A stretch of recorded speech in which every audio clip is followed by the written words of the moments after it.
Don't say it. Don't you say it. It's going to happen. Do not say it's going to happen. No, I've been close to the weather people.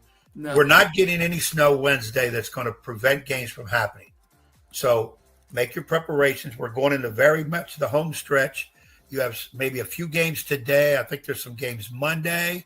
I think there are a few games Tuesday, and then it really dries up and people get ready for the playoffs, Tour of Regions next weekend. So we're not going to have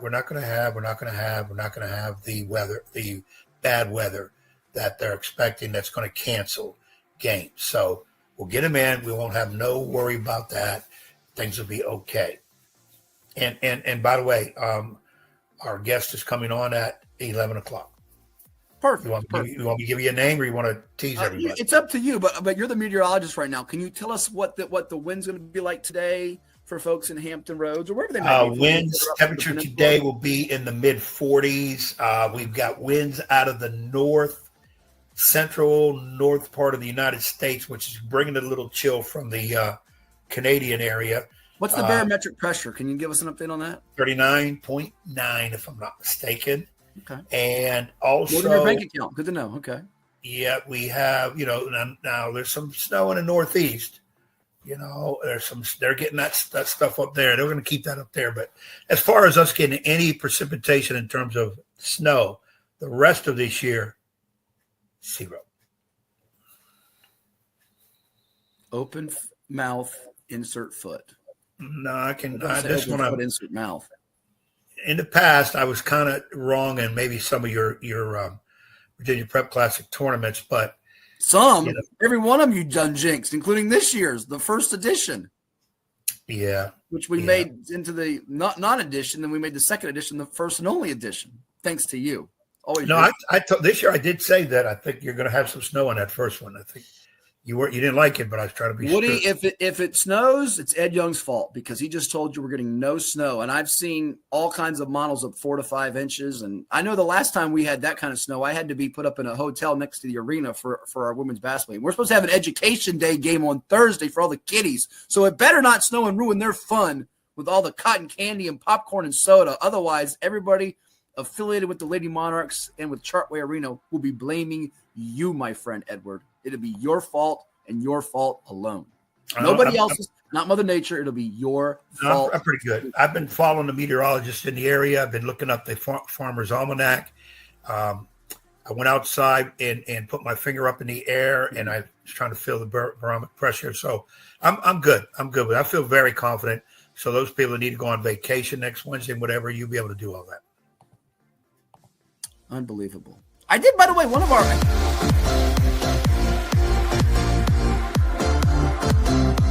Hampton Roads has a long-running high school and college sports tradition. It's time to give them the spotlight they deserve. This is 757 Sports Talk.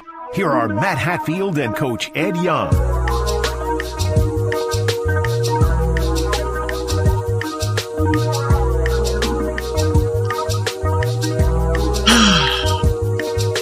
I truly do not know what to say, folks. Ed Young does this every time we're supposed to get big snow. He says we get no snow, and you saw what transpired yet again.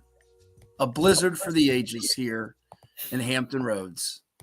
Good morning and welcome to 757 Saturday Sports Talk, powered by CoVA Sports TV. We are glad you are tuning in wherever you are through our YouTube channel with CoVA Sports TV, VirginiaPreps.com, Facebook, Instagram, Twitter, X as they call it, Apple, Spotify. We're all over the globe, LinkedIn too.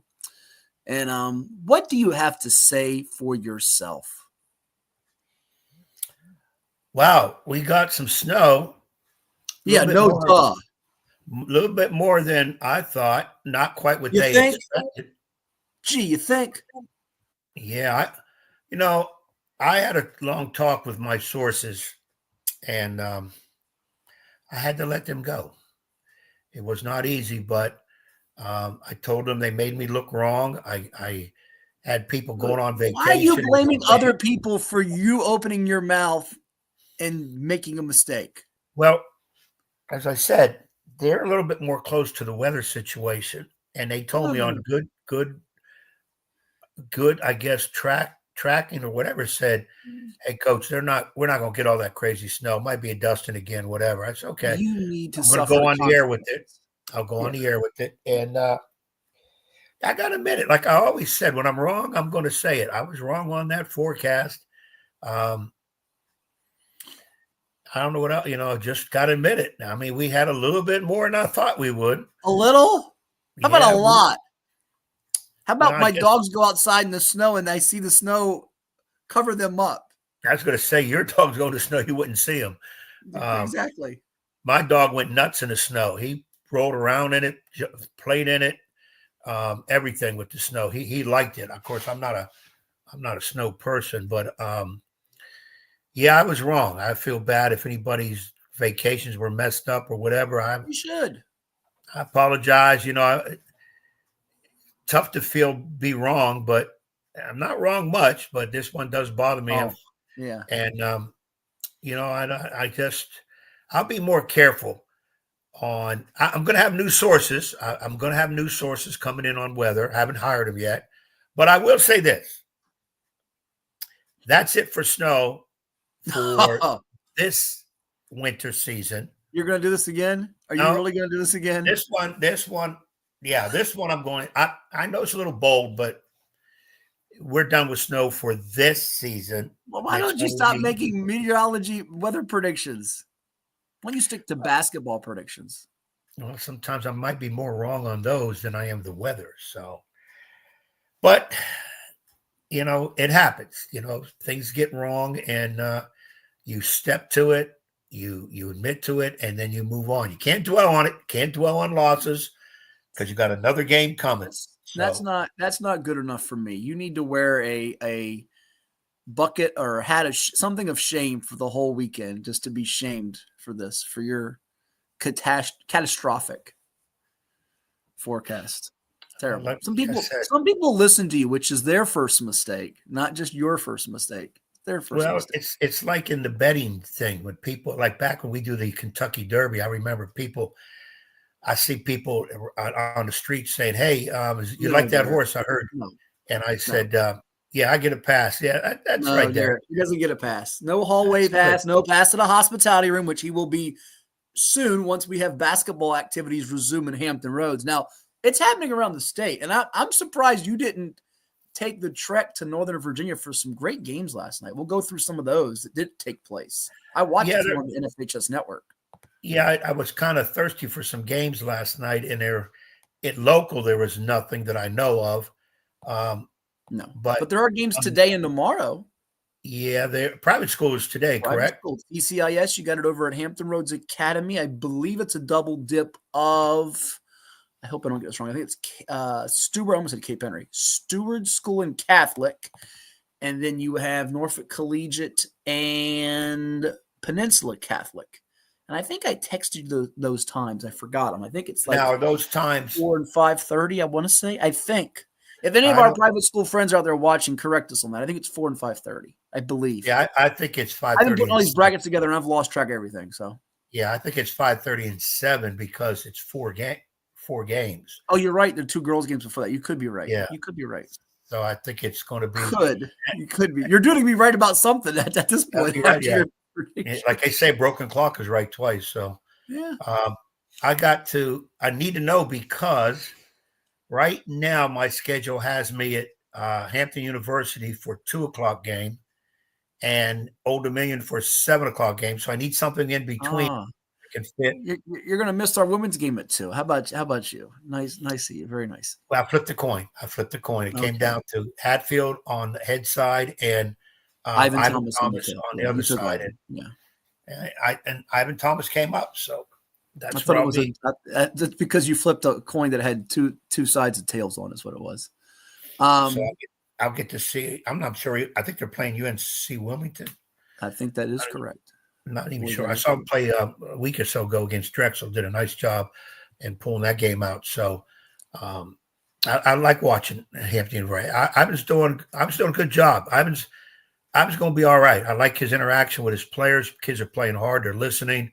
And I'm not sitting here trying to second guess him, but I liked his timeouts, where he placed them and all that. And I'm not trying to like I said, second guess whatever. But 3-game winning streak, and they are playing against UNCW, and it's on the CBS Sports Network coming up at 2:00 today. By the way, as it scrolls across our ticker, I hate to change topics, and I know you're talking about Hampton and you and Ivan and basketball, but you can now, since you have to be shamed, I say you have to go until the state tournament. I don't want to put you through that type of misery. Until the state tournament, we go to Richmond. I say you have to grow out your beard like the New York Yankees will do. You can well groom it, as Hal Steinbrenner said, but you can grow out your facial hair. I tried that years and years ago. I can't really grow a good beard. I think you should have to after what you said with the weather. And hopefully our audience concurs with me. We get enough comments and likes and shares and people that agree. Derek Fulgham is speaking he's the spokesman for the audience. We got other people out there. We got Woody. We got all tons of people. Keith out there watching. Woody's a good guy too. We should have it up there. Let us know if you think Ed should grow it out until the state tournament. Yes, give us a thumbs up. No, give us a thumbs down. I think he should have to. Just that's his way of eating crow with ketchup. Since we can't make you literally eat crow with ketchup, you should have to grow the beard out till the state tournament. People think something's wrong with you growing a beard. It'd be pretty neat. You dwell in the negative. You want to see people negative. I can't. I'm not that type of person. I like to see good things happen to people, and I usually give a pass to people who make a mistake. Sometimes even to remember in my teaching background, if I wasn't lenient, Lord, I wouldn't have lasted as long as I did, because some of them kids come up with some of the crazy answers, reasons why they can't get the answers. So you got to have heart, and I don't think it messed anybody up on the weather. Most people had battened down the hatches, ready for it anyways.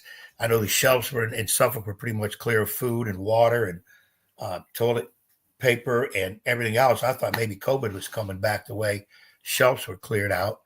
So everybody was okay. And then the next day, Thursday, everybody had their snowball fights and whatever. So everybody was joyous with the snow. Me, Thursday, I stayed in the house, didn't do anything, whatever. So, good job, Hines. I agree. Hines, grow the hair out until the playoffs are over. There you go. No haircut. I agree. I like it. Hines Weber. Wait, this guy has something to do with the ketchup, doesn't he? He's what he says. I'm with him on that one. Should make you have to. CEO. If he's the CEO of Heinz, then no, he's not. He's not. But we have some brackets to go over. Yes. High school basketball tournaments. We're getting closer to March Madness, and we have to come up with some type of. We really didn't do it as effectively as I would have liked last year, so I might do something for our audience, our loyal listeners, for the brackets this year for college basketball. We have to come up with some neat contest. Maybe we can give away Ed Young's car. We can give away Ed Young's car. That car as the best bracket. That's a great idea. I love it. Give away Ed Young's car. That car has 282,000 miles. Ain't nobody going to want. I just put $3,000 in the engine the other day. Lord Jesus. Who we got on here? Diabolical. Miss you, Coach. Diabolical. Want to see me coach again. Yeah. Man, that name scares the heck out of me, though. Diabolical. I think he is kin. Maybe he'll comment here to one of your former players. I think. I don't want to Diabolical. I thought that was a villain that played in one of the Marvel comics. No, we sometimes call you the Diabolical Fiend of 757 Saturday Sports Talk and Hampton Roads Sports. You have been considered to be the Diabolical Fiend of many of your rivals, like Kings Fork and Western Branch, who used to chant from the stands, Sweat, Ed Sweat, and other opponents of yours. Deep Creek back in their heyday in the Indian River. You had some great rivalry games. I think he is kin to one of your. There you go. Look, he just chimed in. VJ Wilkins was his brother, and I know you have great love for VJ. There you go. Oh man, yeah. Okay, now we're straight. That name just scared me. VJ's a good dude, man, and that means Diabolical's a good dude too. So I'm cool with that. And yes, I still have that strong desire to coach again, and just going to see what happens. My agent will be working on openings coming up, and we'll go from there. Yep. I work for chicken sandwiches. Actually, I could have had you a job this past year, but you decided not to take the job. Hey, is what it is. I tried. Instead, he's bothering the heck out of me at basketball. He goes to more basketball games than I do, folks. Let's get to the bracket, shall we? Would you like to see where you want to start? I don't have all of them filled out yet. I'm still gathering info. There's still tournaments that are getting fixed and shifted and adjusted all over the place. But would you like to see them? And I'm sure it's not just me. The fans want to know what's going on because you're the guy that gets this information. Nobody else does it. And those people that have it actually stole it from your site, but never give you credit for it.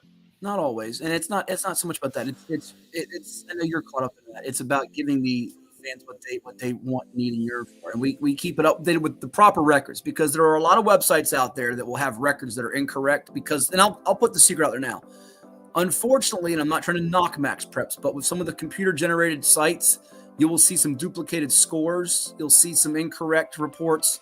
So we try to go through it with a fine-tooth comb in ours. And ours is about, not everything's 100%, but it's about 99.9% on the accuracy tab. So let's share the screen for all of you out there and give you what we got. We'll start it off in Class 6, which is probably the best way to begin this. Didn't take a quick time out here on 757 Saturday Sports Talk. All right, Ed, do you see Class 6 Region A on your screen? I think you do. Yes, I do. All right, so you got the boys' side. We'll start it off there with Oscar Smith, Western Branch in the 1-8 matchup. Manchester, Highland Springs is your 4-5 game. You have, in addition to that, you have, so we'll share the screen here, full Glen Allen, Thomas Dale in the 3-6 matchup. Lansdowne, Cosby in the 2-7 game coming up. And that's going to be quarterfinal action on Tuesday at the higher seed. Semis next Thursday, finals on Saturday, March the 1st.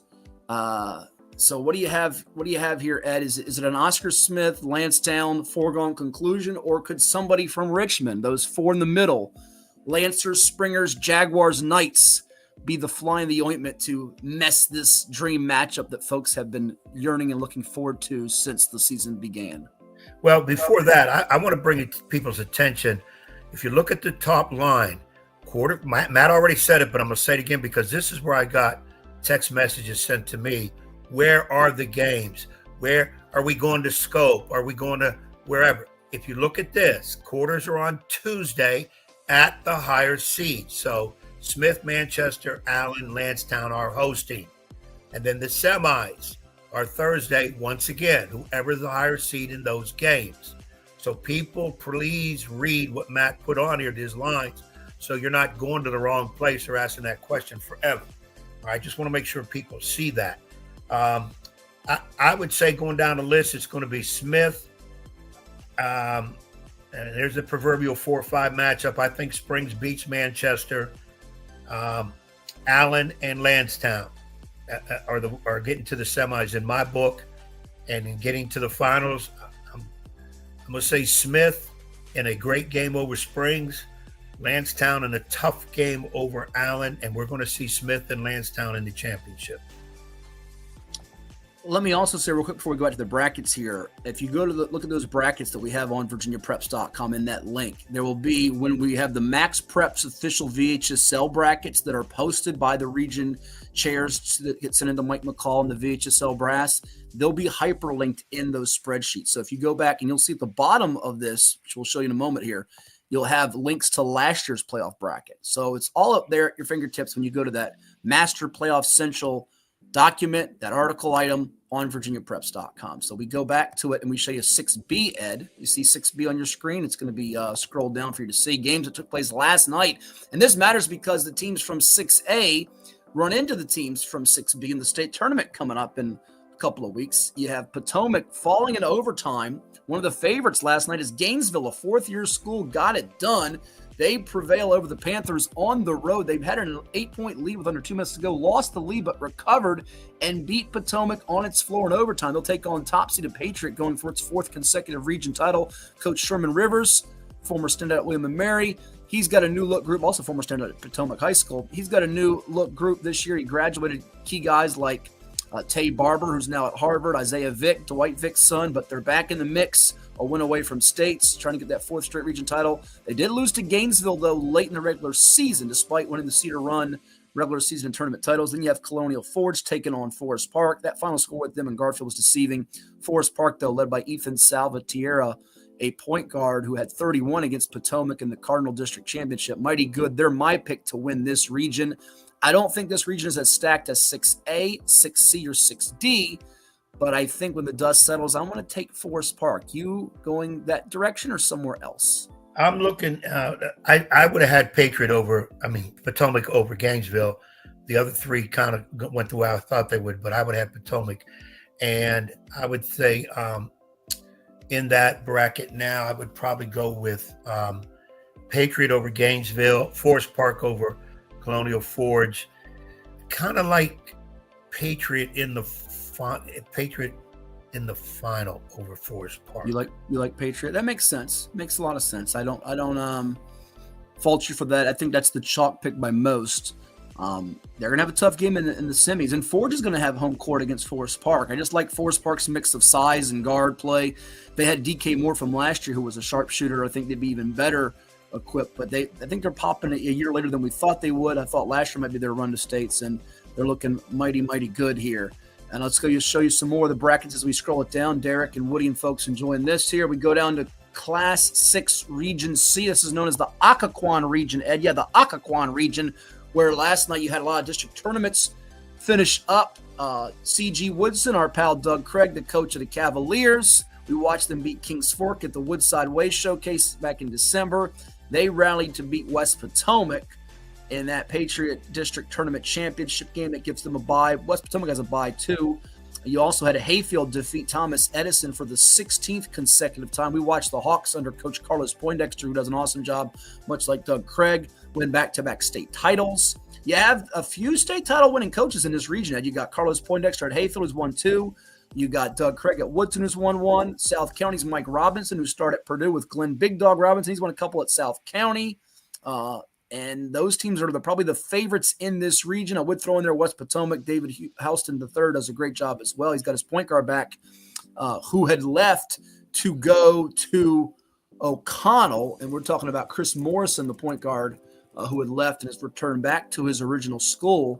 So this is a really good region here. I think you're going to get a final of Woodson and Hayfield. South County has beaten Woodson, and West Potomac last year won this region, and they're a lot better than that record indicates at 13-9.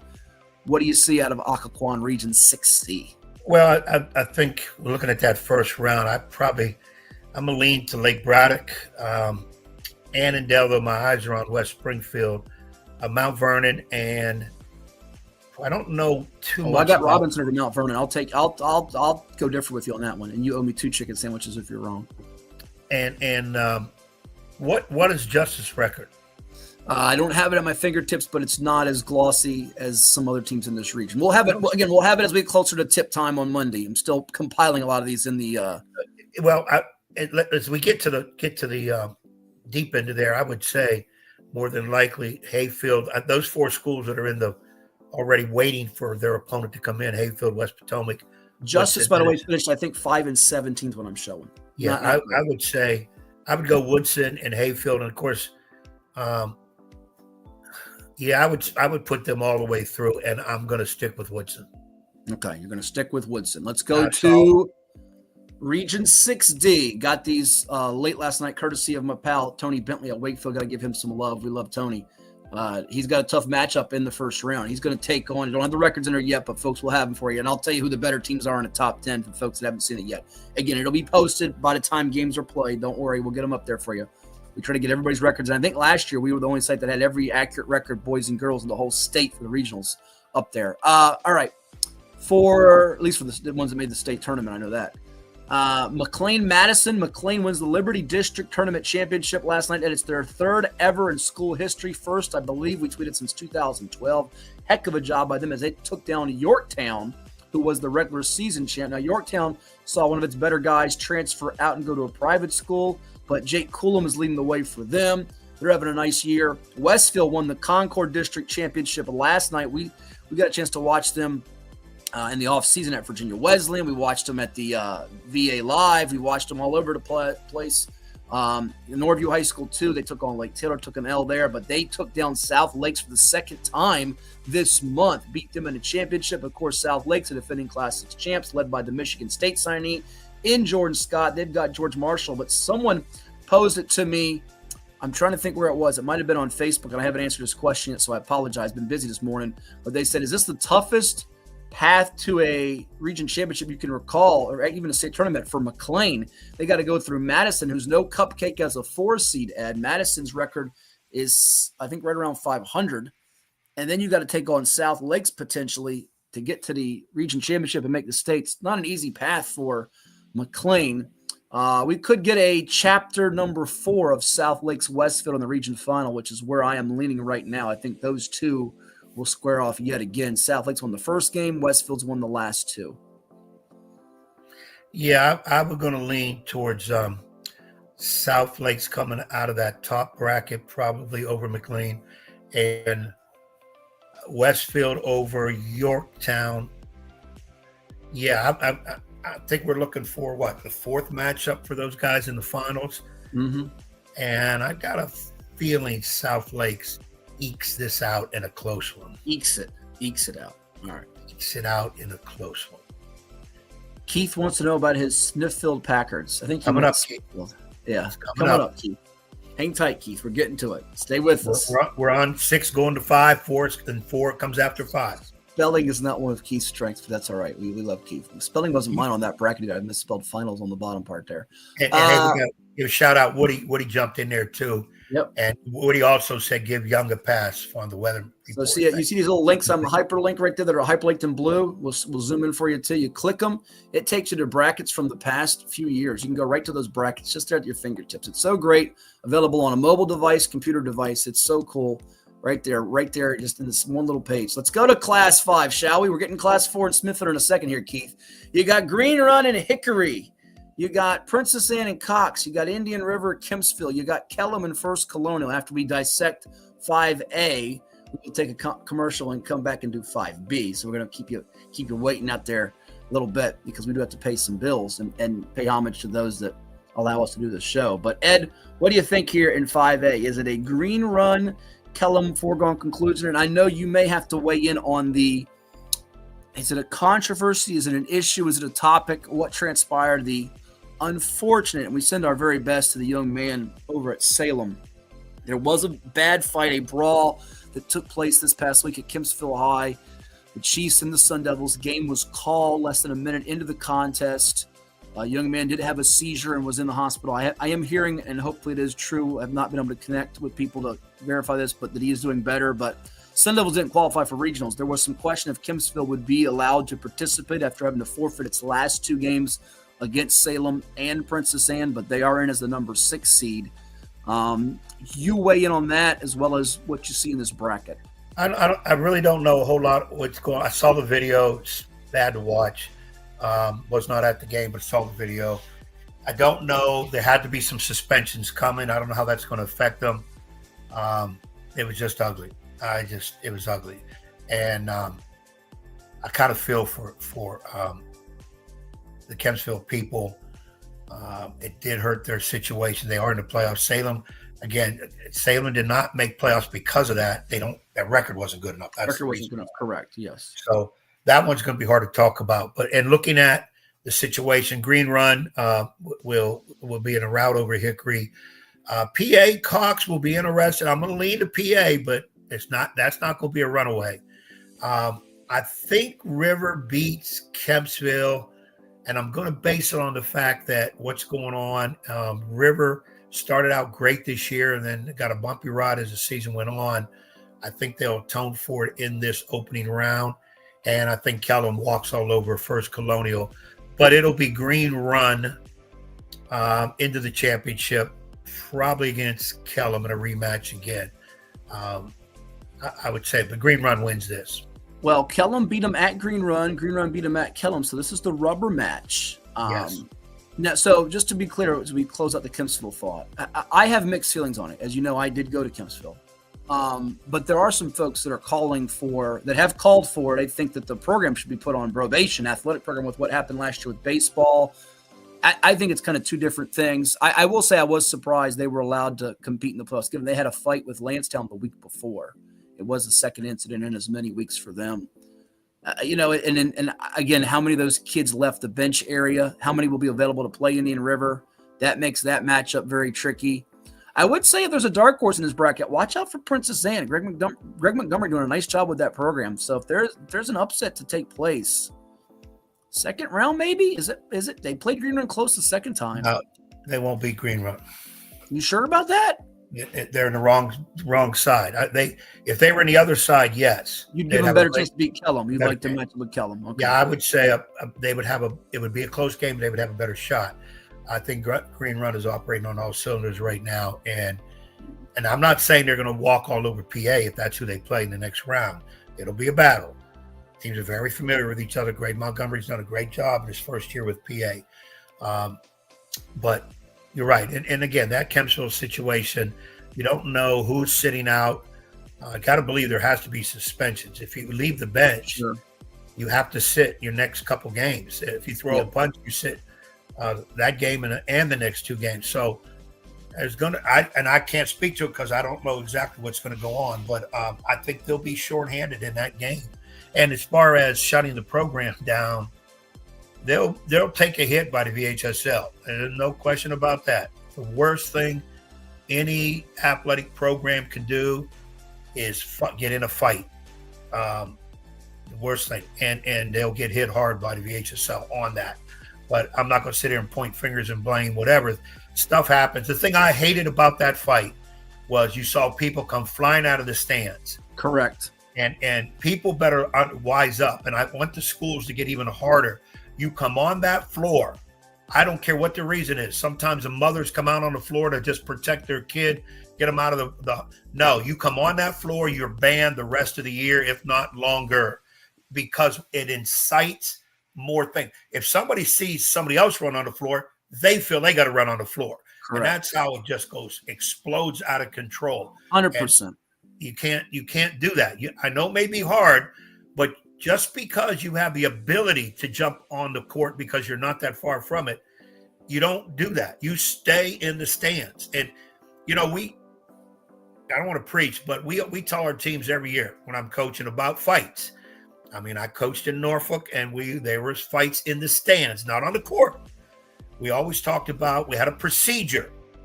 And then when we talked about if something gets chippy on the floor, you do not leave the bench. I don't care if a teammate's getting jumped by four other guys from the other team.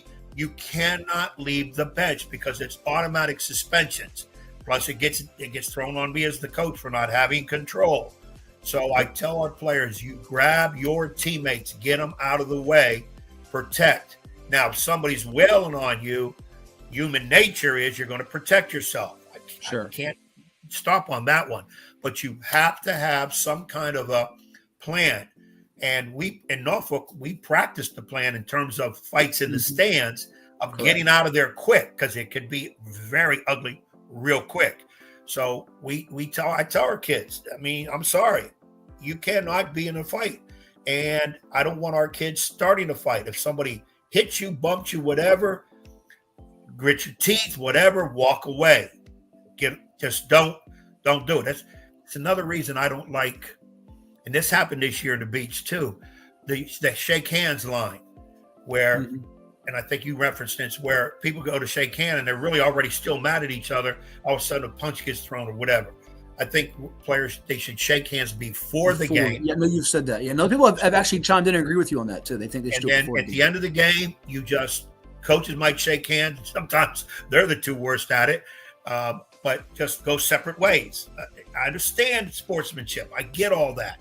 But sometimes sportsmanship itself, the nature of it leads towards problems. And we have to be careful of it. Because every year in the coaches meeting with the rule interpreters in the VHSL, the number one thing they talk about and stay on the topic is fights.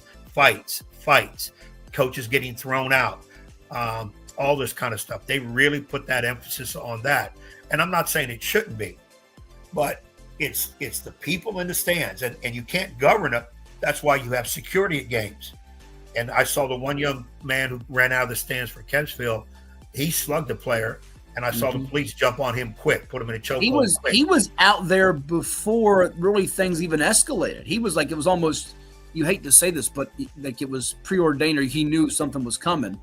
And it's an unfortunate situation. We could spend hours upon hours on this. We shouldn't again, we wish, right.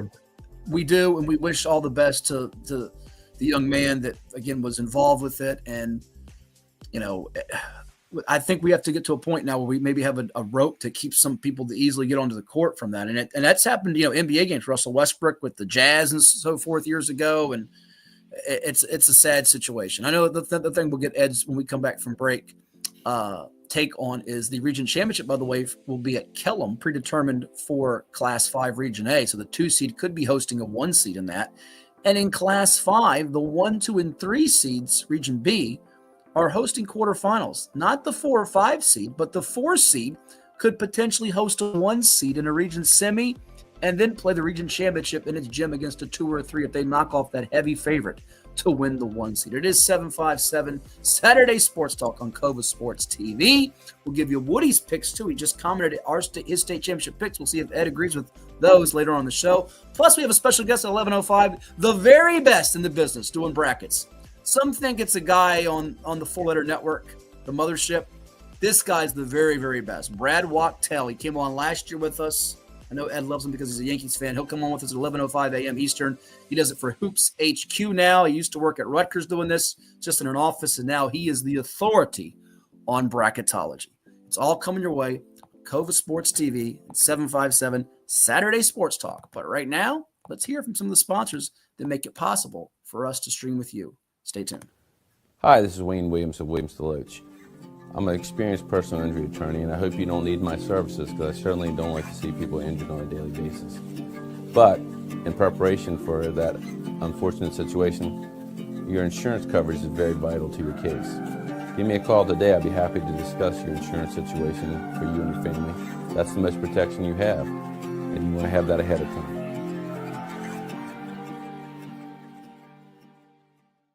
What is more? Is it more reps? More strength, more stamina? We say it's all of that, but it's greater than just what's in the mirror. It's about improving your mental and physical health. More is a feeling of achievement, fulfillment, confidence. It's looking better, feeling better, being better, and it's our mission to get you there. Because here, you are more. One Life Fitness. Portco is your local nonprofit organization dedicated to economic empowerment through employment for people with disabilities. We focus on abilities, not limitations, providing on-the-job vocational support. Find your pathway to employment. Contact us or learn more at portco.org. Well, it's everybody's favorite time of year again. Time to prepare to make your annual donation to that infernal revenue service. And if you're like me, you need help. Help to keep that donation as small as possible. So get off your W-2 and call John Maynard at John's Tax Service. 455-6763.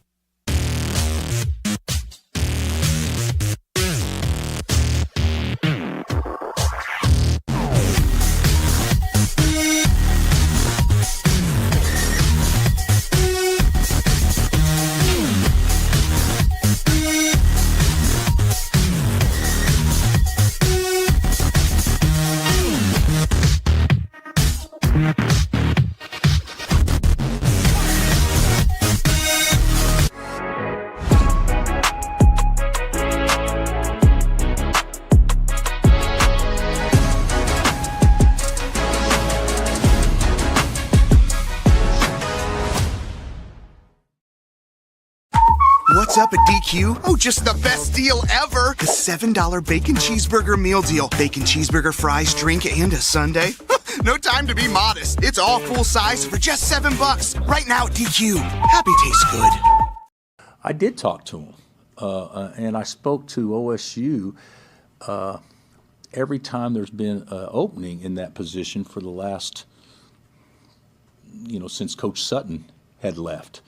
So not necessarily about hiring me, but about, could be names or what I thought needed to happen in order for OSU to compete in this league at a high level. So yeah, I did talk to them.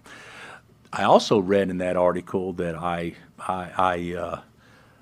stayed holed up. What was the term? Hold up at Karsten Creek. I have holed up in Stillwater before, but it's only been the night before that we've actually played a game. I haven't been to Stillwater and spent a night in the last 20 years unless, I believe, I could be accurate, maybe I did 15 years ago or something at some point in time at a reunion or something, but I haven't been there unless my team's staying there. So that was totally inaccurate. I think that they got the right guy. But I did talk to them, and my administration knew that I talked to them. But it wasn't near to the point of what was presented in the article, at least the way it was presented to me after other people have read it. So that's basically it. This is 757 Saturday Sports Talk. Here are Matt Hatfield and Coach Ed Young. So you just heard from Bill Self, who is still at this moment the head men's basketball coach of the Kansas Jayhawks. They take on Oklahoma State today after 2 straight losses in league play on the road in Utah. First to the Utes. More than 2 Utes beat them. It was a host of Utes. And BYU shellacked them earlier this week. And this just in from CoVA Sports TV, Ed. You could be the next head basketball coach of the Kansas Jayhawks. That's not happening. You sure? That's not happening. Bill Self probably. I'm going to. I guess this island ain't that big or little, but I don't know if he'll be back next year. And I think not that he's be fired. He may. I think he has taken Kansas as far as he can go.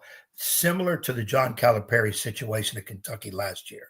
He's won 2 national championships with the Jayhawks. Yes, and Calipari was feeling a little bit of heat from last year. Not that he was about to get fired, but if he wouldn't have probably won a title this year at Kentucky, and Kentucky's not winning a title, he would have been fired. But I think I watched the BYU game. I've never seen Kansas play so uninspired, lost, whatever, and it was almost like it didn't matter what Self had to say. Listen, I thought they quit.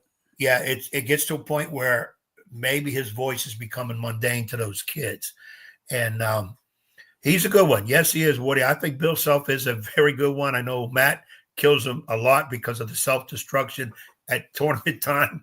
But I just think it might be I don't think he should step away permanently. And by the way, it is interesting.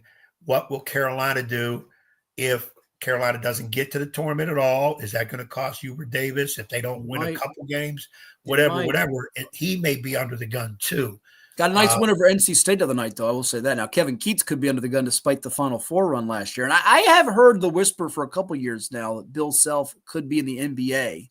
Spurs has been whispered about. Of course, Victor Wembanyama now on the shelf for the rest of the year with the blood clots. We'll see what Greg Popovich does with his health situation coming back. But that has been rumored for quite some time about Self to the NBA. We'll see if it happens. And plus, you got to now look. Now we got Indiana, Miami, Florida State open. Those jobs probably going to have some big NIL money. So if Bill Self wants to come east, I can see him in any one of those 3 situations very easy. So this might be probably the last call for Self at Kansas, because just with the idea, need a change. Maybe both sides need a change. And it's not like an outright firing, where some people are there. There's like, I understand Steve Lavin, I think it's San Diego, University of San Diego. He's 2-20. I don't think Steve Lavin, who once upon a time was a hot name in college coaching at UCLA, will be back at San Diego. That's a firing. So we got to see what happens. But at Young to Kansas, you would have a better shot at getting a Kansas job than me. Oh, maybe I should put my name in. Put your name in. You never know. 41 straight winning seasons, by the way, for Kansas coming into this year. Gonzaga, Duke, Michigan State, and VCU on that list of consecutive winning seasons in men's college basketball among active programs. Let's get back to the bracket talk because we have the bracketologist on the college hoop side coming up in Brad Wachtel at the top of the hour. So let's get back to it, Edward. We left off in 5A. And Keith, don't worry, we're going to get your Smithfield Backers in 4A in just a moment. But right there is your 5B bracket. Norview's the site. Go ahead. Okay. Yeah, you did. That's right. We did do 5A. Okay. Yeah, 5B. And the championship's at Kellum. Championship for 5B is at Norview next Saturday, semi-scheduled for Thursday. Again, all this is subject to change with the weather if they go back to school on a specific day or whatnot. You got Woodside, who is 21-1, Bethel, who's 9-13, Norview, Nansemond River, a rematch of last year's game that was at Norview that Ed's Warriors lost. Now it's Joe Hosell's team trying to knock off the Pilots, who are playing rather well behind Keon Fats Mitchell. Maury, Granby, an old school Norfolk rivalry game. Kings Fork, Kickatanny, your 2-7 matchup. Kings Fork, Maury's an intriguing semifinal like last year, Ed. That one was played at Norfolk State. This one will not be. What do you think? What do you think here? As Woodside, the defending two-time state champs, the prohibited favorite to win the Class 5 bracket. Our man Nick, who's a Kellum alum, says Kellum's going to go all the way. Well, if that happens, Nick, Norm Hassel will do cartwheels and let you hang out in his backyard for like a month and a half if you like. He's got a nice big swimming pool back there too. But Woodside is the favorite to be state champs in Class 5. Can they make it a three-peat, Ed? Do you see anybody keeping them from getting there and having the three-peat? No. I think their three-peat chances are great up until state championship game. Northside Riverside. Riverside, okay. Northside's in 3. Riverside be a team to watch out for. But and we look at this region, I think Bethel will give them a game early. Bethel's better than 9-13, but Woodside, you could chalk them all the way to the championship. Norview, really, even in a region semifinal in Norview's gymnasium, that's not a dangerous spot for Woodside. No, Woodside will have a tough battle, whether it be Norview, Nansemond River. I think can cause Woodside maybe to call the first time out. But I've seen Woodside enough this year. Rick Foster, I hope you're listening. Marquise Jones, Keon Mitchell. Listen, I hope you guys are listening because he's giving you all the bulletin board material in Moto. Listen, I think it's going to be a closer game than you think. I don't think that's a walkover. I don't. That's assuming Norview beats Nansemond River, by the way. They're going to get to the championship, but I didn't say they're going to walk over once they. Bethel could be a 10, 11-point game. After that, it's going to be single digits with. I think it'll be more than 10 or 11 against Bethel, by the way. When Norview, Nansemond River, boy, I've seen both teams play. They both possess a ton to beat the other team. It's just what team will show up. Norview had Oscar Smith beat, or they were up like 6-15 at halftime, and third quarter, lost the game. Yeah, so Nansemond River was down early against Oscar Smith, came back, made it a heck of a game before losing by I think it was 4 or 5 points. I don't know which one of those teams is going to show up. I give a slight edge to Norview. It's at Norview. No, it's not. It's at Woodside. You're wrong again. Oh, that's right. Yeah, that game. Okay. Quarters are 1, 2, and 3 seeds on Tuesday. Okay. Hold up. I have a question for you. Go ahead. Why are 1, 2, 3 hosting and Norview's not allowed to host? Because I guess Norview got the semis and finals, and if anybody can figure out what they're doing in 5B, please inform me. Yeah, that makes nobody has no idea what they're doing in 5B. I don't want to throw darts at anybody, but last year when I was the head coach at Nansemond River, we were a seed over Norview, but we played Norview at Norview. Right. Now, I understand Norview's not too happy about this, having to go to Woodside to play this game. Yeah, that makes – I'm sorry, committee. It makes absolutely zero sense. And I wish somebody could get on here and say why. And if it's the reason is because, we're going to do the semis and the final, Norview, I'm not sure they should have the semis or the finals. Woodside should have the gripe here. They should be getting to host this or have it – I agree. Put it at a neutral gym. A neutral gym. Yes, I've said that. Now, let me throw this other question in. I know I'm probably doing too many questions. So are we to say the scope is out for regionals?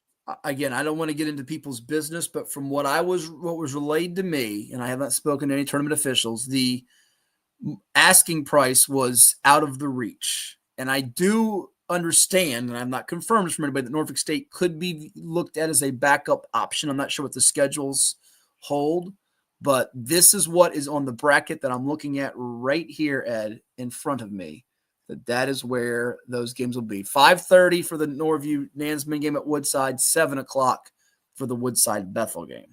Okay. I get nothing we can do about it. We just go ahead and try to pick out of your control. Game. Let's go to 5C. When we get to it, I think it'd probably be Woodside Kings Fork in the final. See, I was thinking that way too. Now, Maury's got the point guard. We talked about 5A, where Green Run's got Cash Jackson, who can control the game. Maury's got a point guard in Adrian Newton, who can really control the flow of a game. I haven't seen Darren Centerland's Commodores live since they lost to South Lakes in our Virginia Preps Classic, but I'm curious to see. Now, Javion Green had a really good game in, I think, senior night.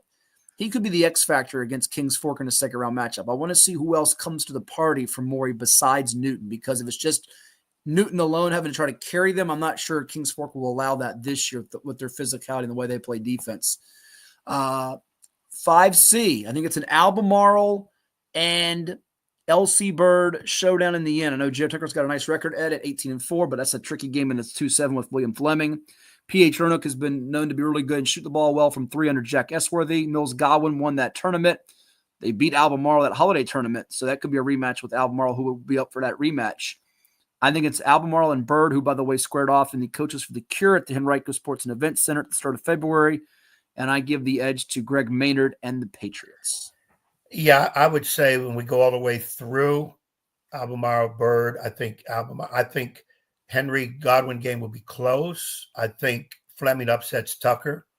But I would say Bird and Albemarle, with Albemarle winning it all. You see the quarters coming up on Monday 24th or the 25th of Tuesday, and then your semis on Wednesday, finals on Friday. Actually, let's go to the 5D, where Riverbend has got a 1 seed. Riverside won the Potomac District Tournament Championship last night, beating Potomac Falls, who's the 2 seed. I believe the 3 and 4 seeds will be Briar Woods and Stonebridge. And the South 2, I forget whoever won that Massaponax Harrisonburg qualifier game last night, which, again, I don't have that at my fingertips at the moment. I know Massaponax was my favorite of that going in, and Massaponax has had a nice little run in the past.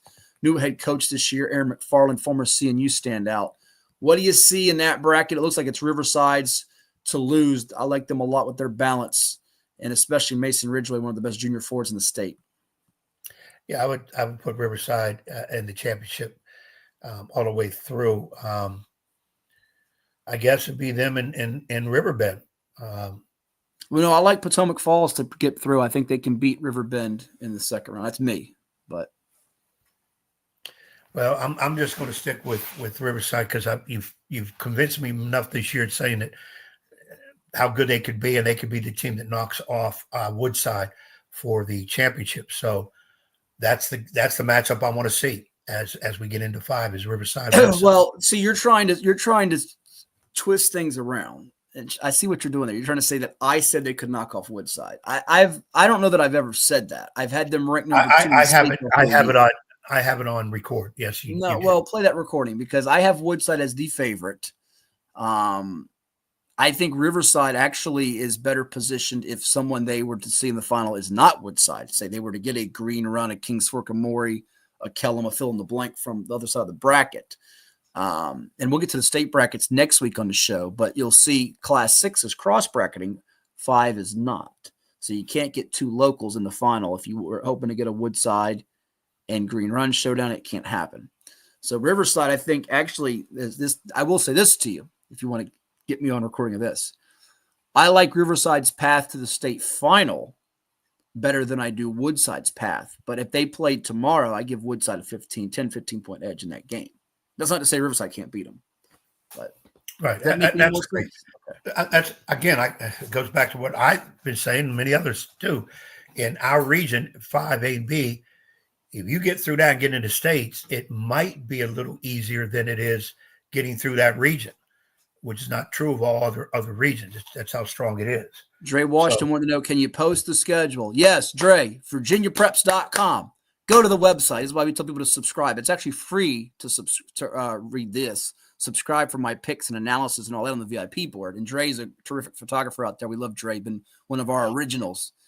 An oldie but a goodie, as we like to say. It's up there. Click it. If you have trouble accessing it, I'll direct you to the right link exactly. But it is not hard to find. Trust me. You'll see it on our front page.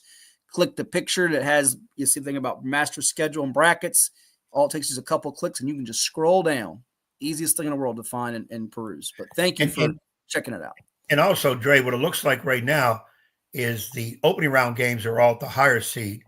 And then pretty much, again, what I've seen so far, 6 and 5, the semifinals higher seed.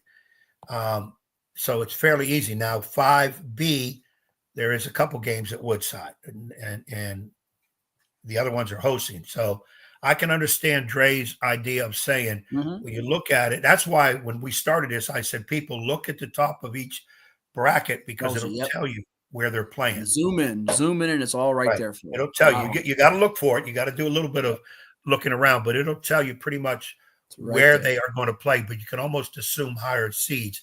And again, once this gets moving, it'll hit the be refresh button. Yep. Hit the refresh button throughout the day and afternoon. If you keep hitting refresh later tonight and then tomorrow, hit the refresh button on your phone or your computer, your tablet, whatever you're using. You'll then start to see more information pop up on that file, because we'll also, like I said, have hyperlinks to the VHSL page, the Max Preps page that is official bracket, and then you'll have all kinds of fun. But it'll be right there for you. Let's go to Class 4 because Keith has been waiting with bated breath for this, right? And got there's links to last year's brackets right there in that little in the blue, hyperlinked in blue. Go to Class 4, Region A, Churchland, Warhill, your former assistant, Western Branch's former coach who went to 3 state Final Fours. Paul Hall's got the Lions ready to roar against the Churchland Truckers, who you've watched. I know you love Sincere Jones, the Virginia Tech signee for Mike Holland's Truckers. And if they win that game, they'll take on top-seeded Smithfield coming up on Thursday as part of a double dip. I'm looking at a Hampton-Denby Chapter 3 rubber match. And I know that's not the matchup that Denby wanted to see, but I'll be honest with you, Ed, I think Hampton's starting to turn the corner. I think their offense is starting to get ironed out. I think Eric Brown, who's a terrific coach, has got those big men with Gavin Kay and Abraham Taft who can score it inside and out. I like the defending state champs to come out of this bracket. There are landmines, including Denby. Jay Grimes has been on the show. Much improved team. They took Woodside to OT. They're young. They're fearless behind Kevin Parker. But when the dust settles, I'm giving the edge to the Crabbers. Yeah, Churchill and Denby win the opening round. Smithfield's had a heck of a year. If Churchill rights the ship, I saw him play twice this week. The first time, I had no clue what they were doing against Granby. They won. I mean, against Norview, they won. They lost that game to Norview. They lost to Norview. They lost. Right. They lost to Norview. I just said that. I'm correcting myself. They lost to Norview. Okay. Turned around, played Granby, and did everything right. So I don't know which one will show up. But if the correct team shows up, they'll beat Smithfield. But I'm with you. Denby, Jay Grimes, you've done a great job. Great job. Possible coach of the year in the entire 757. Hampton wins this. Hampton wins this, and Hampton has a great shot at going deep in the state playoff. Won't be easy, but I think they'll have a great shot of going deep. I know they're not your favorite to win it all. Who do you like to win for? Maybe a couple teams. Well, I've got Hanley ranked number 1 in the state. They just lost their first game of the year to Spring Mills of West Virginia. Went to overtime the other day with them. But I've got Hampton pretty high up in the rankings in the top 10s. I've got Hanley number 1. I've got Varina number 2. GW Danville. No, check that. Let me double check that. It's not Danville. I got Hanley number 1, Varina number 2, Atlee number 3, Hampton number 4, and EC Glass number 5. That's the top 5 as we sit here right now. Yeah, I like Hampton's chances. I really do. Even though Hanley has been super strong all year, I like Hampton's chances. As you said, they're right in the ship. A couple close losses early. I thought Hampton's situation was they had to get their bench right. And this is the time of year where I think Eric Brown will shine on this. We're running out of time because we have a commercial break to take and then bring in Brad Wachtel. So you got to go 30 seconds or less on some snap brackets. 4B, I like Varina over Atlee in the final. How about you? Yes.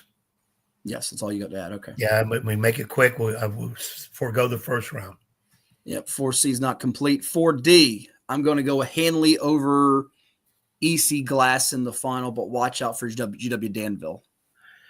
I would say Hanley Danville final. I would tell you what, I don't think Hanley has it so easy.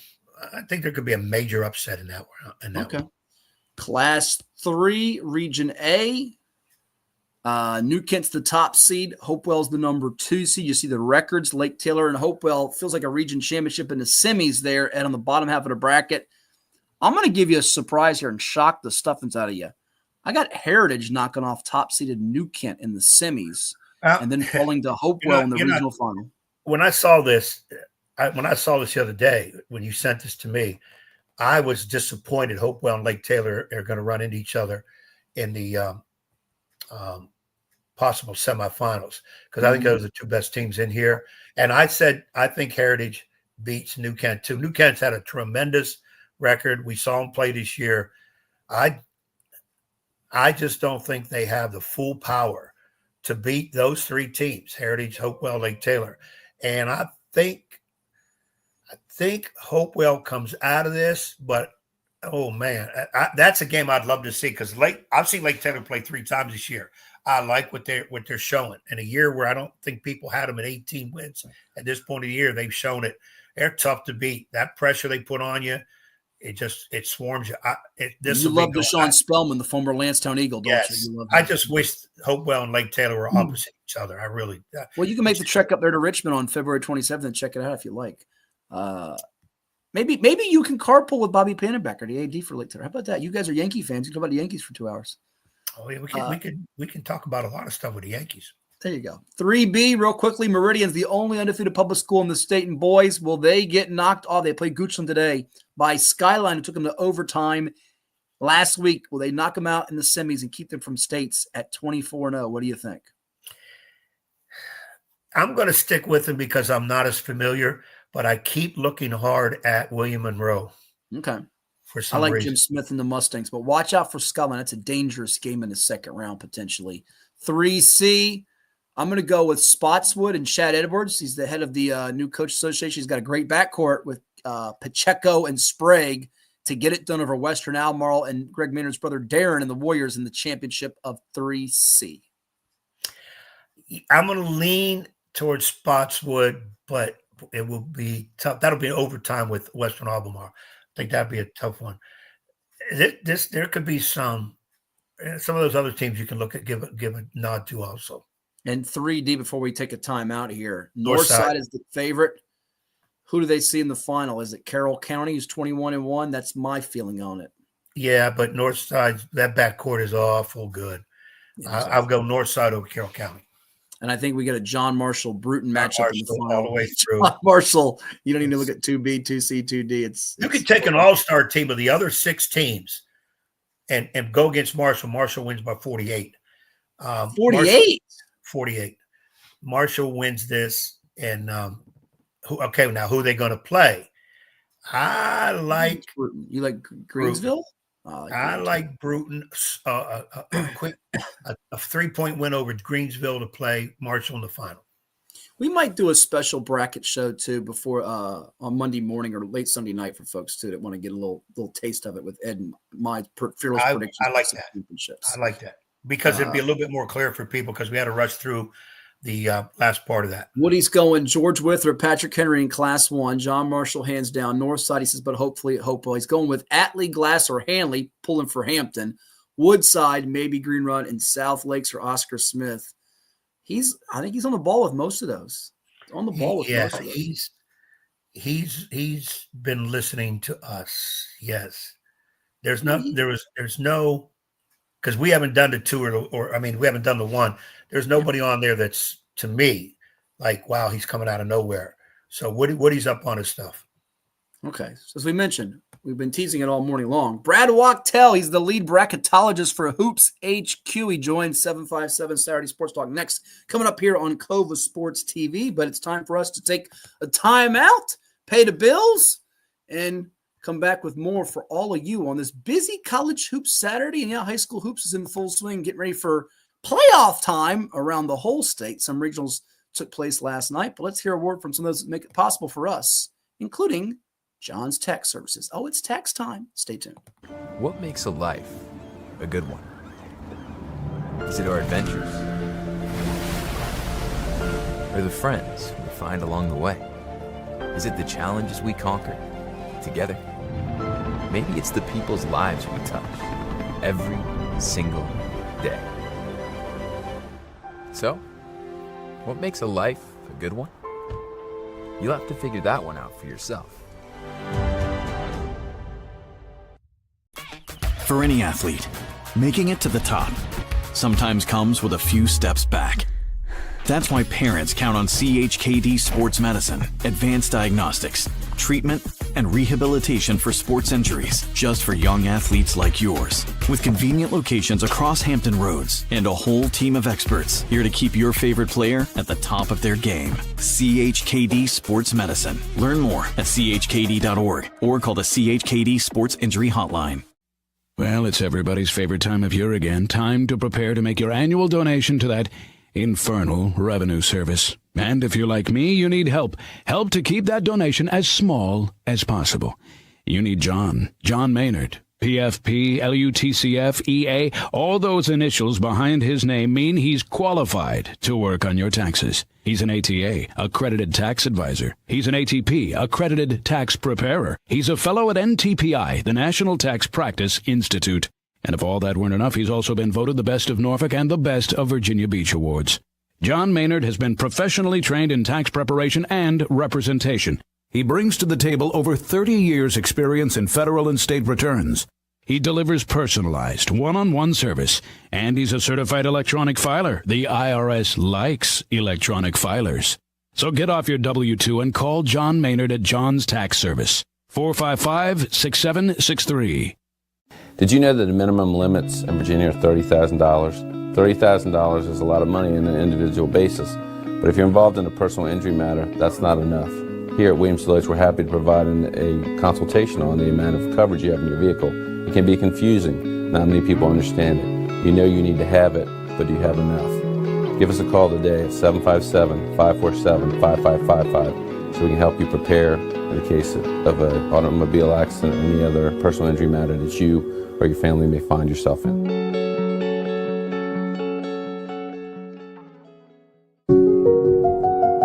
I grew up here. I know this town. I know the people here. More important, they know me. As a banker at Town Bank, we become part of the communities we serve. The people who bank with us, our members, know us. When you bank with Town Bank, you'll know your banker.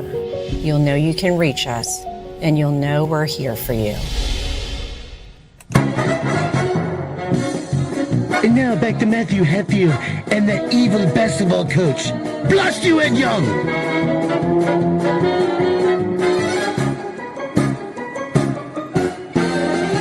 And we welcome you back to 757 Saturday Sports Talk on CoVA Sports TV. Like, share, and subscribe to our YouTube channel and interact with us wherever you are tuning in. And we now have a special guest with us, Ed. He's not only a diehard New York Yankees fan like you are, not completely clean-shaven. He's growing it out because the Yankees do that now. He's also the lead Hoops Bracketologist for Hoops HQ. Give him a follow on the Twitter, or the X as it's now called, at Brad Wachtel, as he joins us here on the program. Brad, always a pleasure. Good to see you again. It's a fun time of year. The countdown to Selection Sunday is on as we're less than a month away. How you been?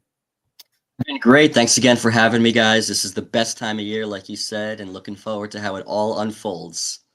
Yeah, it should be a lot of fun here. So I know you highlighted earlier on Hoops HQ. People haven't checked it out yet. I know Ed subscribed to it because he's been forwarding me all kinds of emails from you guys, and you do fantastic work.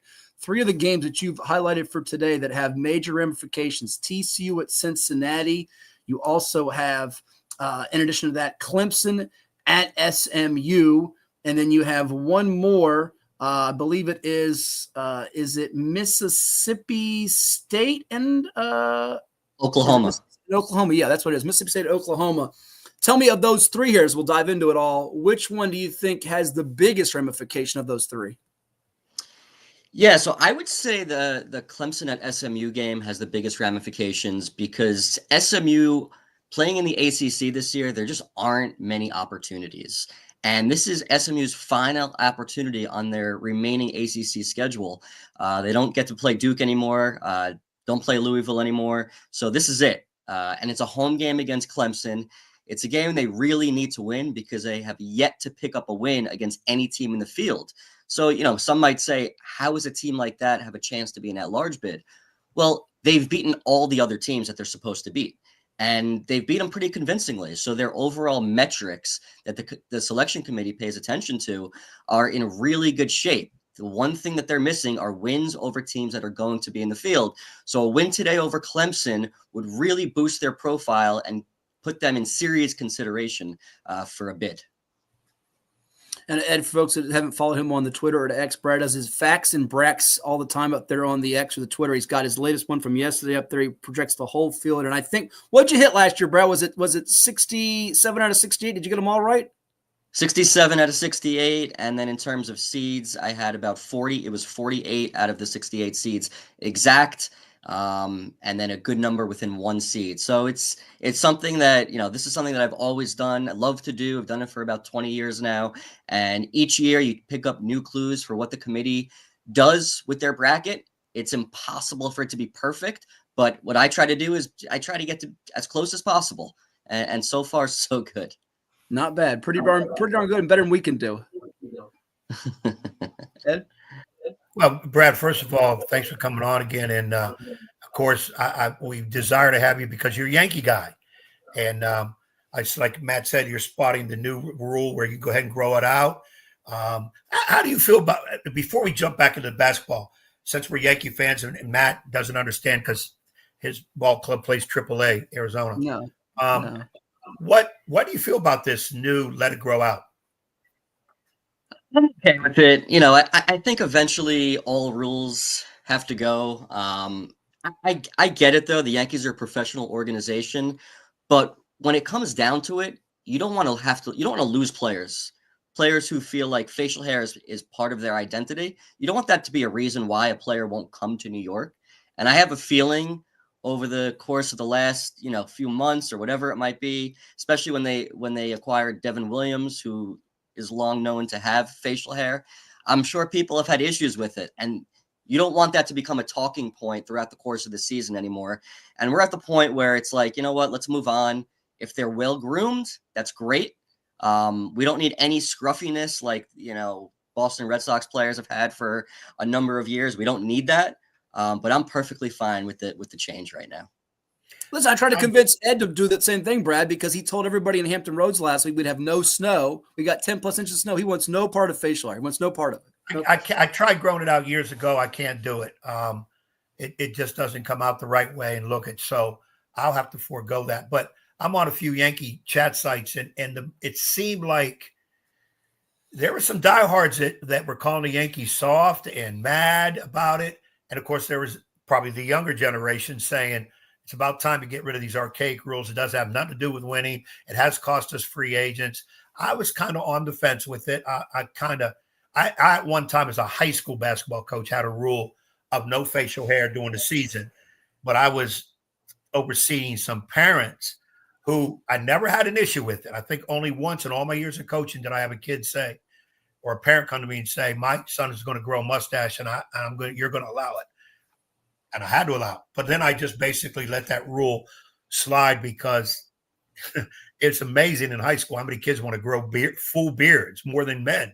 So I just let it go. And I did the same thing. I said, guys, just keep it trimmed well during the season. And I had reasons for not doing it. And it had to do with, and I'm not going to get into it now, take too long, about refereeing. I'll leave it at that. But I'm okay with it too, and I just don't want to see a Brandon Marsh type with the Yankees. I mean, Brandon Marsh looks like he came right out of the cave. I know he's echoing. I agree with you there, and I think the people that are against this change are the same people that are against analytics in baseball, and they don't want any changes, going on. But as time goes on, you have to embrace change, and I think this is one that we don't need to worry about and go crazy about. No, like I said, let's just get on with it. And I still don't think the Yankees are an automatic divisional winner. I'm going into the season. I'm going to pick Baltimore as I did last year. I don't think the Yankees lineup is as killing as people think. And of course, Stanton will be on the DL list to begin with, probably for the first 8 months of the season. So here we go again. But anyways, we're talking basketball. And again, for you to get as many as you did right is amazing, absolutely amazing.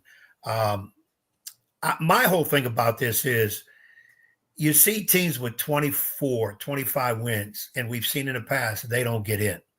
And then people with close to 1 or 2, 3 games over 500 get in. And then you hear that all the time. What the heck is going on? It dies out as the thing goes on.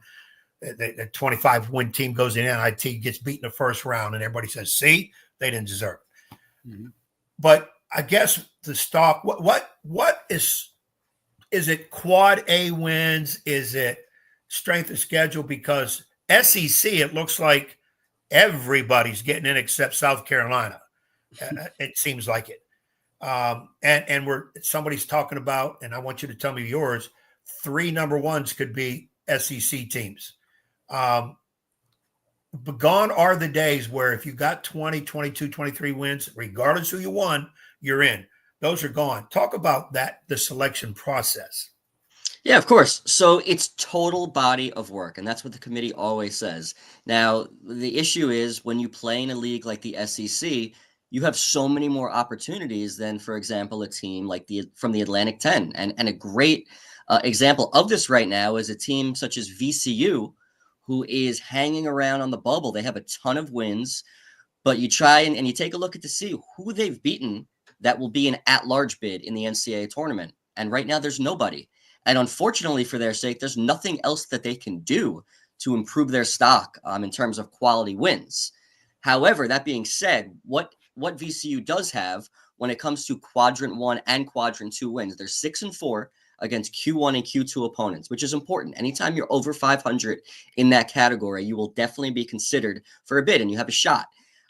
So what VCU needs to do is they need to finish strong, continue to improve their metrics. When you have the opportunity to blow a team out, do it, because that helps your offensive and potentially defensive efficiency too. And that goes into selection for the NCAA tournament. As far as teams from the SEC go, we take a team like Oklahoma, for example. Oklahoma's 3-10 in conference play. How could a team 3-10 in league play even be considered for a bid? It's ridiculous. But as I said, total body of work. What Oklahoma did in the non-conference play, they beat Louisville, they beat Arizona, and they beat Michigan, all on a neutral court. All 3 of those wins have aged so well over time. Each of those teams are either at the top or right near the top of their conference standing. So it's what you've done throughout the course of the season, which I'm okay with.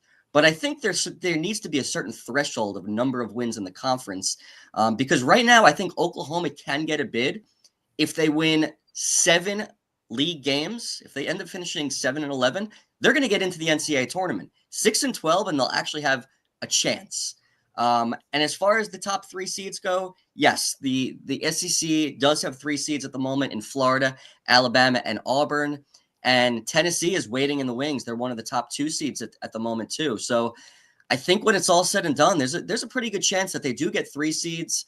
Still a lot of time left. I think Houston is a team to watch out for that could break through as well. But yeah, the SEC is one of the strongest conferences we've ever seen. And they're going to be, they have the chance to get anywhere from 12 to 14 teams in the league. I think it's going to be closer to that 12 number though. It's amazing, Brad, that Houston could be squeezed out of a 1 line with that record and winning the Big 12 potentially regular season. But that loss to San Diego State, notwithstanding their success lately the last couple of years, getting to a Final Four, but having some warts might hurt them when they compare resumes with them and say at Florida or Tennessee. And you hit on VCU, who's from our state of Virginia. People watching that, they better win the A-10 tournament. They could be on bubble watch to the very end on Selection Sunday. Another team that I was speaking with somebody about last week, and I think they blew their chance by losing to Bradley, was Drake. Their net is not that great, and they kind of fit that same profile of what Ed was talking about, a team that's currently 24-3, but 14-3 in the league. They're 2-0 in quad 1, 2-1 in quad 2, but they had that bad loss here, and their net does not stack up with a team like Arkansas, who you say, John Calipari's having a rough year, but he did beat Michigan at MSG this year, and he has another chance to get a big win if he beats Missouri tonight. Absolutely. And I think Drake is a great example of a team. Right now, they're leading the Missouri Valley, so they're currently my auto bid. But if they weren't, they would be right there. They're also 11-1 road neutral, which matters. Top 40 strength of record, their result-based metrics, their strength of record, KPI, and WAB. I'm not going to get into the details of those right now, but those are result-based metrics that the selection committee pays close attention to. So if you're top 40 in those, you're in pretty good shape to get a bid. But what Drake has to do, in my opinion, they got to make it to the Missouri Valley Championship game. And if they lose that game, it needs to be to a team like a Bradley or a Northern Iowa. Those two teams are respectable. They would probably only be quadrant 2 losses. And I think that would still give them the opportunity to get in that large bid. Anything other than that, I just don't see it happening because they also have 2 quad 3 losses. And then, as you mentioned, Arkansas. Yeah, Arkansas is another SEC team with a poor conference record, just 4-9 in SEC play. Now, Arkansas, yes, they beat Michigan on a neutral court, and they won at Kentucky and at Texas. Those are 3 very good wins, and the committee loves to see wins away from home. And I think that's something that Arkansas has separated themselves with from other bubble teams. The problem is they're just 3-9 against Q1 opponents. And more of an issue is that they're just 4-11 against quadrant 1 plus quadrant 2 opponents. A team with that type of record has never gotten an at-large bid into the NCAA tournament, that percentage of wins. So they have some work to do down the stretch for sure. And just like a lot of these SEC teams, they got to take care of business at home, win your home games, and they'll be right there. I think once these SEC teams on the bubble start losing games at home, that's when their position for an at-large bid start to really become in doubt. And Ed, things will be more interesting too if we see a team like an NC State last year steals a bid from one of those big leagues, or even a league that's not a big league, and that can make things more interesting. Go ahead, Ed. Well, a couple of things, Brad, I wanted to bring up to you. First thing that comes on my mind, and I kind of complained during the football season about this, Matt and I argued, where in their selection of teams, the so-called lesser conference, the winners will never be in the playoffs unless it's expanded. They won their conference, but since they're so lower rated, they're going to take the 3rd, 4th place team in the SEC in that. Now, here comes basketball, which has a lot more teams in it, but it also comes under the same idea that those lesser conference, especially your number 2 in those lesser conference, because if you win the conference of basketball, you get the automatic bid. But you might have a number 2 team who has a great record in the league, pretty good, maybe 20-plus wins overall, but won't get in because the number 9 team in the SEC, playing all those tough SEC teams with a losing record in the conference, a good non-conference record, gets to move on. I have an issue with that because that means the little guy, unless you go play all the big boys who are not coming to your court and beat them, it doesn't matter what you do. Your NIT is your best shot. I have an issue with that. You're saying on that. Yeah, I do too. And I think with conference realignment too, it's only made the issues worse. You're having, especially when teams start and it's going to continue. Teams from the Atlantic 10 at the top of the league, eventually they're going to leave. They're going to join another power conference, and it's just going to be even more difficult. But like you said, the only way is for those teams to play some teams in non-conference that are going to be in the NCAA tournament.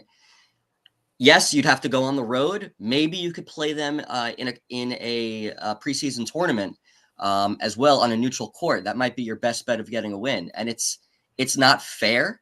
But at the same time, if you're a team in one of those lesser leagues, you don't need near the quality of number of quality wins that a team from a high major league might need. So, for example, a team like we mentioned, Drake, why they're in the mix for an at-large bid still is it's not just their metrics. They beat Vanderbilt on a neutral court early in the season. And Vanderbilt right now is in the NCAA tournament. They're a bubble team, however, so they're not a lock. And they also won at Kansas State, who Kansas State is on the outside looking in. They're going to have to finish extremely strong to get back into the conversation, but they picked up 2 victories over teams that have a chance to make the NCAA tournament as at large bids. So they kind of did as much as they could possibly do. But yeah, it's not fair. But unfortunately, that's the route the NCAA tournament has gone. And we like to see teams that are teams that many people around the country don't know about, that can knock off one of the big boys in the conference tournament. And unfortunately, we're just not going to see as many of those now. Also, Brad, okay, in our region over here, in the eastern part down, ACC. And in the past, and actually I'll throw two into one, even the Big East in the past when it comes to tournament time, Big East, ACC, everybody's in, they deserve it. It looks like this year, especially ACC, that's not going to happen. It's a very much down year. I mean, we're talking Carolina, traditional blue blood in there, may not even make it. UConn at the beginning of the year was, everybody thinking, well, maybe a three-peat, and then all of a sudden, the question whether they get in. I think they're a team that definitely should be in. How do you assess both of those leagues and their teams that they're going to try to get in? Yeah, so in terms of the Big East right now, St. John's, Marquette, Creighton, and UConn, they're going to be in. Even with UConn's loss to Seton Hall, they've done enough in regular season play, even though they got off to that awful start in Maui. If you remember, they lost multiple games, including a game to Colorado, a team who has only won one game in Big 12 play. But Connecticut is still 4-0 against Q1A opponents. Those are the top of the top teams, beating them away from home, including teams like Gonzaga on a neutral court. They won at Texas, they won at Marquette, and they won at Creighton. So they've done their work away from home and on the road to assure themselves of a bid. And then the one bubble team in that league right now is Xavier, with Villanova hanging on by a thread after beating Marquette last night. They still have a chance, but they're going to need to win out to really get back into the conversation. Xavier's in a position where they do need to win out as well, only because they only have one quality team left on their resume in regular season play, and that's against Creighton at home. The bottom half of the Big East just isn't particularly good this year, so you're not gaining anything from beating those teams. They're only going to hurt you. So right now I see 4 Big East teams getting in with the possibility of 5, depending on Xavier and maybe Villanova waiting in the wings. And then in terms of the ACC, right now we got 3 locks. We got Duke, Clemson, and Louisville. And the 2 teams that are hanging around, Wake Forest, who is right now in my field. They're 7-6 against quad 1 and 2 opponents. And their metrics are a top 30 strength of record, which is crucial. And then SMU, who we mentioned earlier, has Clemson today for serious consideration. They need to win that game. And like you mentioned as well, North Carolina, they're still not dead yet. They still have a chance. They're going to need to win out. And that final game of the regular season against Duke is going to be a game that they must win to have any shot and keep their hopes alive for a bid. He's the very best in the business, Brad Wachtel, bracketologist for Hoops HQ. Before we let you run, we'll give you a chance to promote what you have for folks to check out. Last one for me here, Brad, is between now and Selection Sunday, which we're getting closer and closer to, is there a team or a couple of teams that you're most fascinated in terms of where they land in terms of seeding? They're probably in the field, but they could range anywhere from 3 or 4 different lines of seeds. I mean, for me, off the top of my head, the ones that come to mind are Gonzaga and UConn because they're so polarizing. How about you?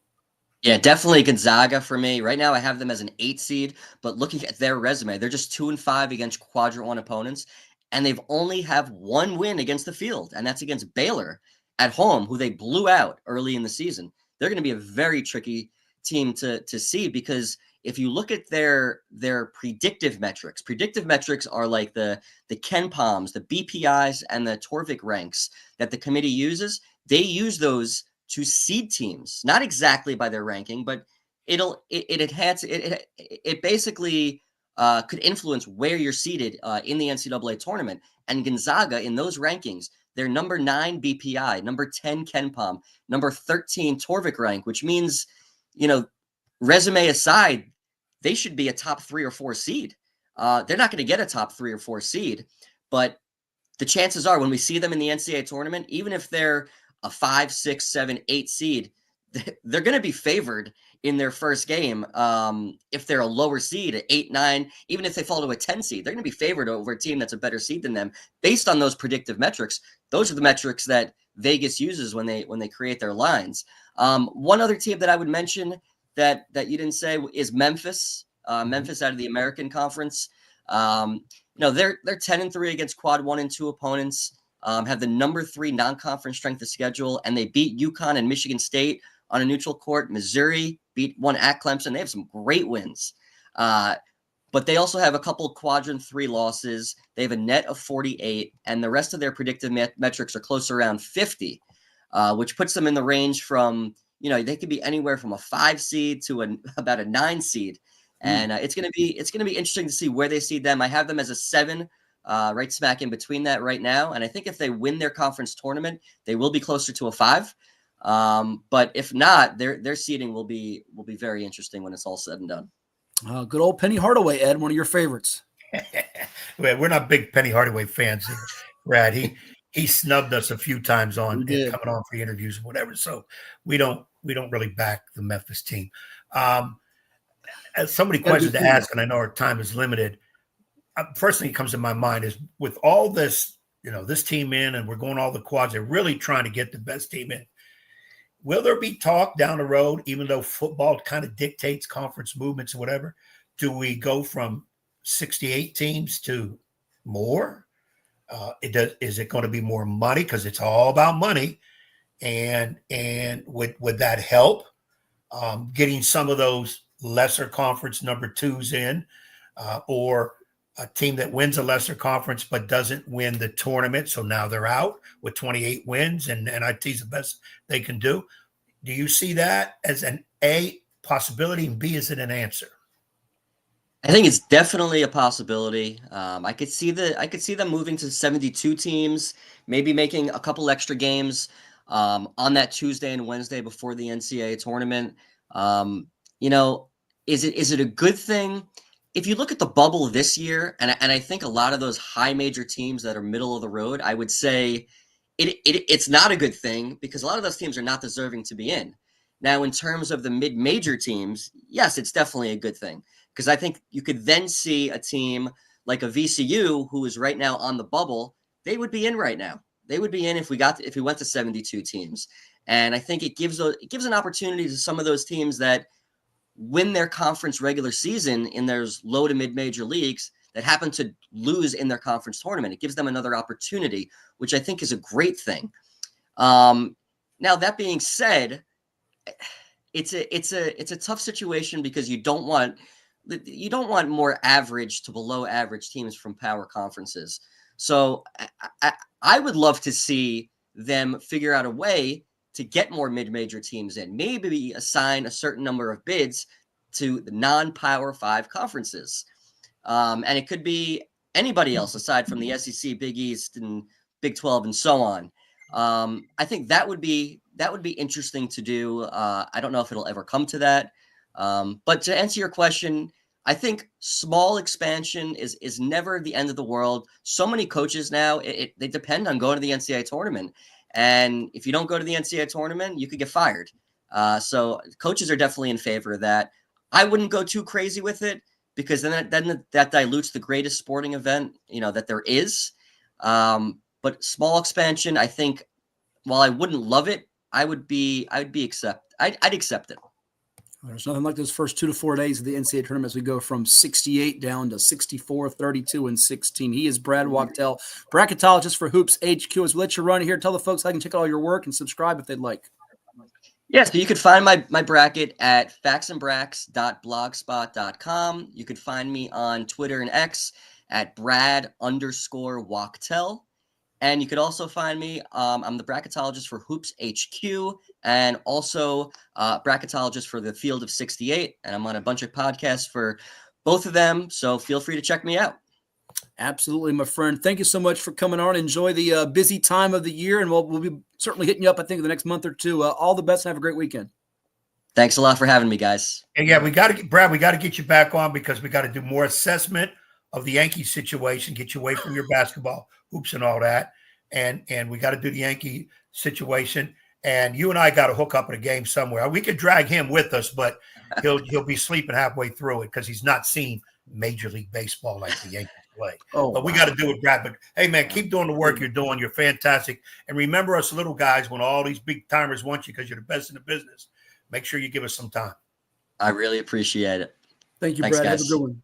That's Brad Wachtel, our guest here on 757 Saturday Sports Talk. We'll come back and put the finishing touches on this edition of the show, this episode right here on CoVA Sports TV. But let's have a quick word from some of the sponsors that make it possible for us to do this with you, including one of Ed's favorites. You know who it is. It's a place where you get some food. Got to be pizza, Dairy Queen pizza, something. Well, Dairy Queen's got ice cream. Pizza, you know who it is for that. Chichos. Stay tuned. Chichos. Well, it's everybody's favorite time of year again. Time to prepare to make your annual donation to that infernal revenue service. And if you're like me, you need help.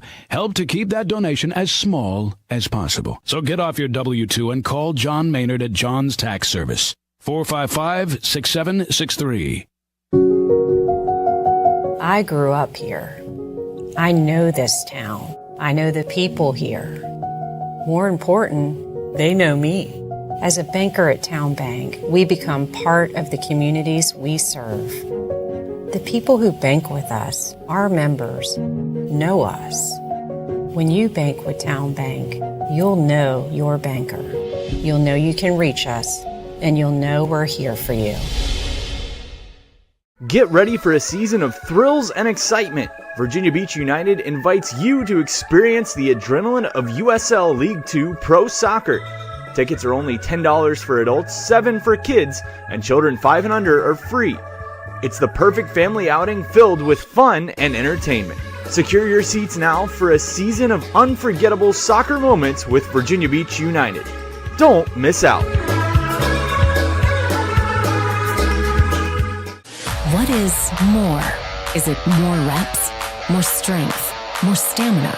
We say it's all of that, but it's greater than just what's in the mirror. It's about improving your mental and physical health. More is a feeling of achievement, fulfillment, confidence. It's looking better, feeling better, being better, and it's our mission to get you there. Because here, you are more. One Life Fitness. Hi, this is Wayne Williams of Williams Deloach. I'm an experienced personal injury attorney, and I hope you don't need my services because I certainly don't like to see people injured on a daily basis. But in preparation for that unfortunate situation, your insurance coverage is very vital to your case. Give me a call today. I'd be happy to discuss your insurance situation for you and your family. That's the most protection you have, and you want to have that ahead of time. CoVA Painting. We don't just paint, we transform spaces. Visit covapainting.com or call 757-550-7357 and mention the Sportsplex for 10% off of projects over $1,000. What's up at DQ? Oh, just the best deal ever! The $7 bacon cheeseburger meal deal. Bacon cheeseburger, fries, drink, and a sundae. No time to be modest. It's all full size for just $7. Right now at DQ. Happy tastes good.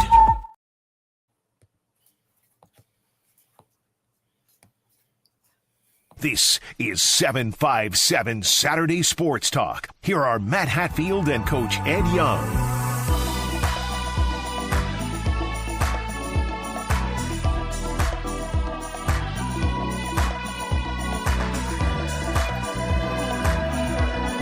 As we put the finishing touches on this latest episode of 757 Saturday Sports Talk, we thank Brad Wachtel for stopping by. He of Hoops HQ, the lead bracketologist, is there, and he's on field of 68, like you mentioned. And Ed, we got a busy week ahead of us with all the high school basketball playoff action, and then it's flipping the calendar from February to March, and then the madness really starts to begin as we go from regionals to state tournament, and then the countdown to selection Sunday. As we close out this show, I want you to give me one upset in men's college basketball today. And that means a team that is not favored wins. Give me one upset on the board. You see some of them scrolling across the ticker. I'll give you some of the lines as far as the favorites if you need them. But I've got one picked out over here. Do you have one over there? And no, I don't think Kansas will fall today. They're playing Kansas State, right? No, they play Oklahoma State today. Oklahoma State, okay. No, I don't think they will lose today. Well, I got to think of somebody at home. Well, Auburn, you said a home team to lose or a road team to lose? What do you A road team favorite to lose. Gotcha. So road favorites, I'll give you that. You have, in terms of road favorites, Mississippi State is a 4.5-point road favorite at Oklahoma, which was a game that Brad outlined. Clemson is actually not even favored. It's SMU's favorite. Wow. Florida is a 9.5-point road favorite in Baton Rouge at LSU. No. Duke and Illinois is a neutral setting game. It's not at Duke. It's not at Illinois. It's at the Garden MSG. But that could be an upset, a Illini. Missouri is a 1.5-point road favorite at Arkansas. And you know me, sir. You know what I like to say with Arkansas. Oh, yeah.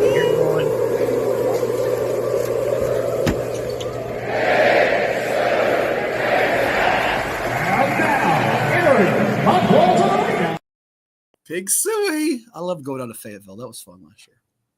What do you think? Well, I'm looking at BYU. They're actually a dog. They're a dog at Arizona. They're not a favorite. Right. You said to pick an upset. BYU beating You Arizona. can take a road upset. You can call it. Is that what you're calling for? I'm going to go BYU over Arizona. All right. I say you're wrong. I'm going with John Calipari's Arkansas to knock off the Mizzou Tigers. It's a perfect trap spot. Dennis Gates' team scores triple digits. They can't even rush to court and celebrate it because they boo him the last second. They have the lead on double digits on Alabama. But I think they're going to be flat off that upset, partying into the wee hours of the morning. And I got Arkansas knocking them off in Fayetteville. So you're going BYU over Arizona. Okay. I like BYU. You know what? BYU's starting to really grow on me in terms of tournament team to watch. I still look at him, and you love him. No, he's a great passer. He's a great passer. Yeah, I still got St. John's. Creighton. I like Creighton to do some damage, and I'm starting to look hard at BYU. Tough team to play. They can do a lot of good things out there. Bench is giving them decent production. Those are three right off the top of my head. Of course, I've got to do the big. How do we say win the big ones? Because remember, I picked St. John's, but my Chiefs fell apart. Not my Chiefs. We'll give you a chance. Don't worry. Come March, we'll have a couple more fun parlay picks for folks out there that can interact with us. But my three Final Four sleepers are Wisconsin, Clemson, and even Maryland as a sleeper to get to a Final Four. They're playing really well. Their starting five might be the best in the country with Derek Queen and Julian Reese, Rodney Rice, Mr. Jacoby Gillespie, and Selton Miguel. Gillespie makes them go at the point guard spot. He transferred in from Belmont. Probably the most balanced starting five. Now, their bench is a question mark, but they're not a team you want to see in a second round if you're one of those higher seeds. I think Maryland's probably going to be a 5 now. They were probably looking at like a 6 or 7 seed, but we'll see what transpires here. So that's going to do it for this edition. We'll maybe do another playoff preview coming up on Monday. We have all the brackets figured out for everybody. Ed and I will have some type of shorter show for folks. But as always, sir, a pleasure. Enjoy the rest of your sports weekend, and I'll bump into you at Chartway probably as I'm walking out. You might be walking in. You never know how that goes. It's a good possibility. I'm going to try to get there a little bit earlier than normal, so I'm going to be driving between different places. I have the possibility of seeing 3 games today, 2 for sure, so I just got to make sure I end up in the right place. There you have it. That will do it for this latest episode of 757 Saturday Sports Talk. As always, like, share, and subscribe to CoVA Sports TV on YouTube, and we'll talk to you next time on the final. Actually, you know what? This is the final Saturday of February. On the first Saturday of March. Wow. So next Saturday is March 1st. Yeah, because they stole days out of February for some reason. Yeah. That's right. Have a great sports weekend, and we'll talk to you next time. Take care, everyone. Enjoy. And have a snowball fight.